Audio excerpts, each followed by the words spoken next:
Halo semuanya, Assalamualaikum warahmatullahi wabarakatuh. Pada kesempatan kali ini, kita akan membahas karbohidrat dan perubahan struktur yang mempengaruhi fungsinya dalam kehidupan sehari-hari.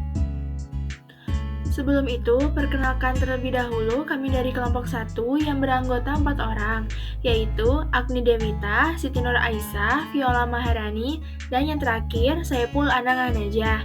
Nah, teman-teman, sebelum kita membahas tentang karbohidrat, ada yang tahu nggak sih teman-teman karbohidrat itu apa?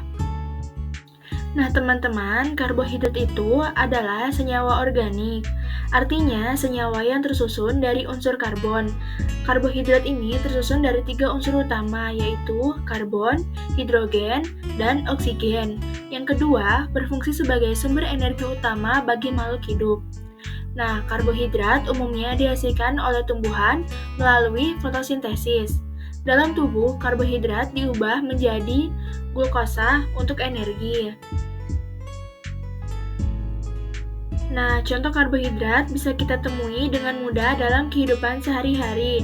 Pada gambar di bawah, merupakan contoh bahan pangan yang kaya akan karbohidrat. Saat kita mengonsumsinya, karbohidrat akan diolah oleh tubuh menjadi energi. Ternyata, karbohidrat mencakupi berbagai jenis senyawa yang memiliki struktur dan fungsi yang berbeda loh. Antara lain, yang pertama ada glukosa, kedua ada sukrosa, yang ketiga ada laktosa, yang keempat ada pati atau amilum, dan yang terakhir ada selulosa. Nah, yang pertama glukosa. Glukosa artinya gula sederhana yang menjadi sumber energi utama bagi sel. Glukosa juga digunakan langsung oleh tubuh untuk menghasilkan energi. Nah, teman-teman, glukosa dapat diperoleh dari makanan yang mengandung karbohidrat, seperti nasi, roti, buah-buahan, dan makanan manis. Pada gambar di samping terlihat beberapa contoh makanan yang mengandung glukosa, atau dapat diubah menjadi glukosa oleh tubuh.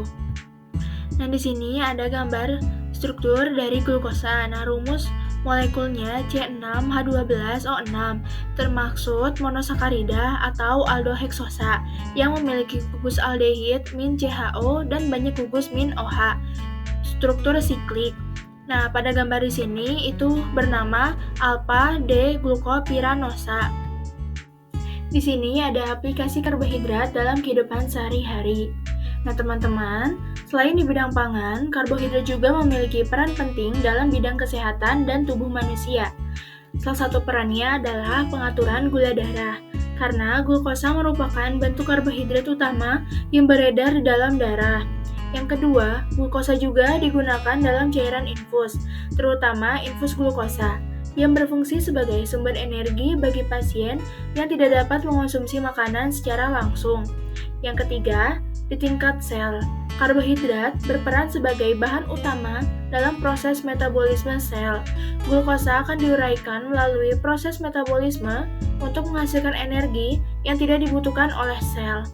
Yang keempat, karbohidrat dikenal sebagai sumber energi cepat bagi tubuh, sehingga banyak digunakan dalam minuman energi untuk membantu meningkatkan stamina dan daya tahan tubuh. Yang terakhir, selain minuman energi, karbohidrat juga digunakan dalam cairan infus sebagai sumber energi yang cepat dan mudah diserap oleh tubuh. Nah, di sini ada hubungan struktur dan fungsinya. Pada gambar ini ditunjukkan dua bentuk struktur glukosa, yaitu alfa-glukosa dan beta-glukosa. Keduanya memiliki rumus kimia yang sama, namun berbeda pada posisi gugus min OH pada atom karbon nomor 1. Pada alfa-glukosa, gugus min OH berada di bidang bawah cincin, sehingga struktur molekulnya cenderung melingkar dan mudah membentuk ikatan bercabang. Sedangkan pada beta-glukosa, gugus min OH berada di atas bidang cincin. Struktur ini membuat molekul glukosa lebih stabil dan cenderung membentuk rantai lurus yang kuat. Perbedaan posisi gugus min OH inilah yang menyebabkan alfa dan beta glukosa memiliki sifat dan fungsi yang berbeda dalam tubuh dan dalam pembentukan polisakarida. Yang kedua ada sukrosa. Berbeda dengan glukosa yang merupakan gula tunggal atau monosakarida. Sukrosa adalah gula ganda atau disakarida yang terbentuk dari gabungan alfa D-glukosa dan beta D-fruktosa. Hubungan antara struktur dan fungsinya sangat unik, terutama karena cara kedua gula ini berikatan. Selanjutnya, sukrosa memiliki aplikasi dalam kehidupan sehari-hari, yaitu 1. Sebagai pemanis makanan dan minuman, seperti gula pasir. Yang kedua, industri makanan seperti kue, permen, dan sirup. Yang ketiga, pengawet alami seperti selai dan manisan. Yang keempat, sebagai sumber energi cepat bagi tubuh. Yang kelima, sebagai fermentasi seperti bahan baku pembuatan alkohol. Karena rasanya manis dan stabil, sukrosa banyak digunakan sebagai pemanis makanan dan minuman. Selain itu, sifat non-produksinya membuat sukrosa aman digunakan dalam pengolahan makanan dan juga sebagai bahan fermentasi. Selanjutnya, hubungan struktur dan fungsinya. Ikatan glikosidik alfa 1,2 gula non-produksi. Pada sukrosa, ikatan terbentuk antara karbon anomerik glukosa C1 dengan karbon anomerik fruktosa C2. Bisa dilihat struktur pada gambar di samping. Untuk strukturnya, karena kedua karbon reaktif anomerik ini saling mengunci satu sama lain, tidak ada gugus aldehid atau keton bebas yang tersedia. Jadi, ikatan ini melibatkan kedua karbon anomerik, sehingga sukrosa tidak memiliki gugus aldehid atau keton bebas. Yang ketiga ada laktosa. Laktosa adalah jenis karbohidrat yang sering disebut sebagai gula susu. Senyawa ini secara alami ditemukan dalam susu mamalia, termasuk sapi, kambing, dan air susu ibu atau ASI. Laktosa termasuk dalam kelompok disakarida yang berarti ia terbentuk dari dua molekul gula sederhana atau monosakarida yang bergabung menjadi satu. Dua molekul tersebut adalah glukosa dan galaktosa. Selanjutnya, laktosa memiliki aplikasi dalam kehidupan sehari-hari, yaitu 1.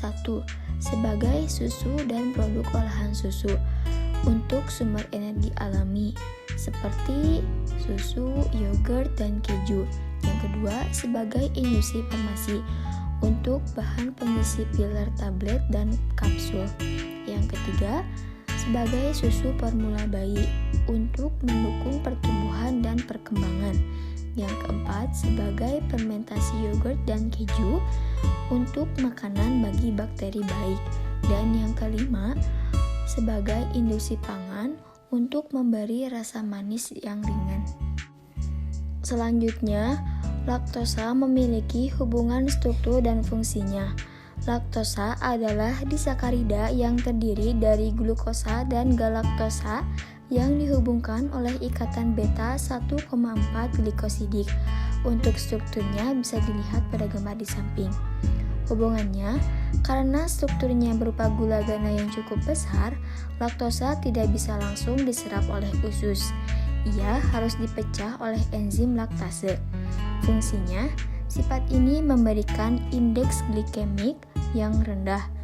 Artinya, energi dilepaskan secara bertahap ke dalam darah sehingga tidak menyebabkan lonjakan gula darah yang drastis seperti pada gula sederhana atau glukosa murni.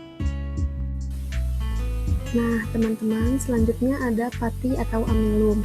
Pati atau amilum adalah jenis karbohidrat kompleks polisakarida yang menjadi cadangan energi utama pada tumbuhan.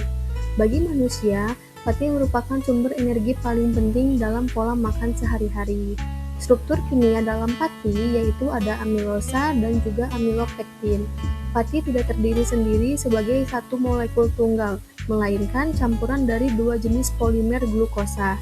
Yang pertama, ada amilosa dengan kadar 20 hingga 30%, memiliki struktur rantai lurus dengan ikatan alfa 1,4 glikosidik.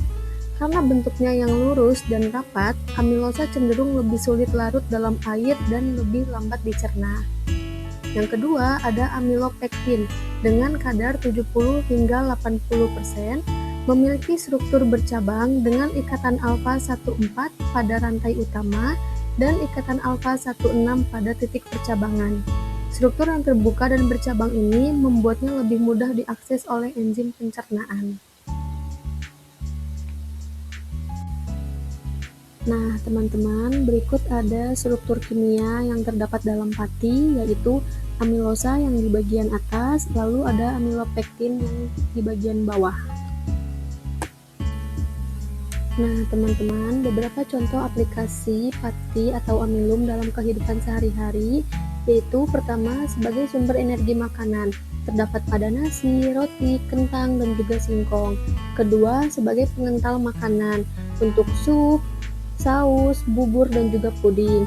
Ketiga, sebagai bahan tepung, yaitu ada tepung tapioka, maizena, dan juga sagu. Terakhir, ada perekat alami sebagai lem kertas maupun amplop. Hubungan struktur dan fungsi dalam pati atau amilum. Yang pertama ada amilosa, memiliki rantai lurus untuk energi jangka panjang. Strukturnya terdiri dari rantai glukosa lurus alfa 14 glikosidik yang cenderung membentuk heliks atau spiral yang rapat. Hubungan dan fungsi, struktur heliks yang rapat ini membuat amilosa lebih sulit ditembus oleh enzim pencernaan atau amilase. Hasil yang didapat, pati tinggi amilosa dicerna lebih lambat, memberikan aliran energi yang stabil, tidak menyebabkan lonjakan gula darah drastis, dan menciptakan tekstur makanan lebih keras atau kerak. Yang kedua, ada amilopektin, memiliki rantai bercabang untuk energi cepat. Strukturnya memiliki banyak cabang alfa 16 glikosidik di samping rantai utamanya. Hubungan dan fungsi, cabang-cabang ini menciptakan banyak ujung terbuka. Enzim pencernaan dapat bekerja pada banyak ujung sekaligus secara bersamaan. Hasilnya, amilopektin jauh lebih cepat dipecah menjadi glukosa. Dalam dunia pangan, struktur bercabang ini memerangkap air lebih banyak, sehingga menciptakan tekstur yang lebih lengket dan pulen, seperti pada beras ketan. Yang selanjutnya ada selulosa. Selulosa adalah karbohidrat struktural yang merupakan komponen utama dinding sel tumbuhan yang memberikan kekuatan, kekakuan, dan perlindungan. Struktur rantai lurus, beta-14 glikosidik. Selulosa adalah polimer glukosa, namun unit-unitnya dihubungkan oleh ikatan beta-14 glikosidik. Contoh gambar strukturnya sebagai berikut. Yang selanjutnya ada hubungan struktur dan fungsinya. Yang pertama, ikatan beta-14 glikosidik menciptakan rantai lurus. Selulosa tersusun dari monomer glukosa, namun unit-unit ini dihubungkan oleh ikatan beta-14 glikosidik. Struktur. Untuk membentuk ikatan ini, setiap unit glukosa harus diputar 180 derajat terhadap unit sebelumnya. Hal ini mencegah molekul selulosa melintir atau membentuk spiral seperti pada pati. Yang selanjutnya ada hubungan dan fungsinya. Hasilnya adalah rantai polimer yang lurus, linear, dan panjang. Bentuk lurus ini sangat penting agar molekul selulosa dapat dijajarkan secara paralel dengan sangat rapat. Yang kedua, sifat kristalin dan tidak larut. Susunan yang sangat rapat dan teratur menciptakan darah kristalin dalam struktur selulosa. Struktur yang padat ini sangat sulit ditembus oleh molekul air maupun enzim pencernaan biasa.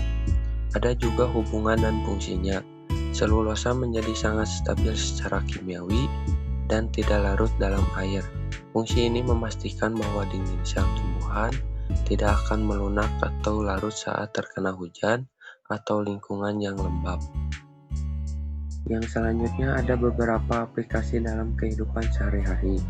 Yang pertama, kertas dan karton untuk bahan utama industri kertas. Yang kedua, tekstil seperti kapas dan rayon. Yang ketiga, bahan bangunan seperti kayu, papan, dan serat.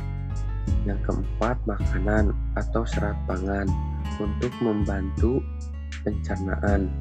Yang kelima, farmasi untuk bahan pengisian tablet obat. Dari pemaparan materi sebelumnya dapat disimpulkan bahwa karbohidrat berperan penting dalam kehidupan sehari-hari sebagai sumber energi, cadangan energi, bahan struktural, dan bahan fungsi. Fungsi karbohidrat sangat ditentukan oleh struktur kimianya, terutama jenis monomer, ikatan glikosidik, alfa atau beta, dan tingkat percabangan. Sekian presentasi dari kelompok kami. Mohon maaf bila ada salah kata. Wassalamualaikum warahmatullahi wabarakatuh.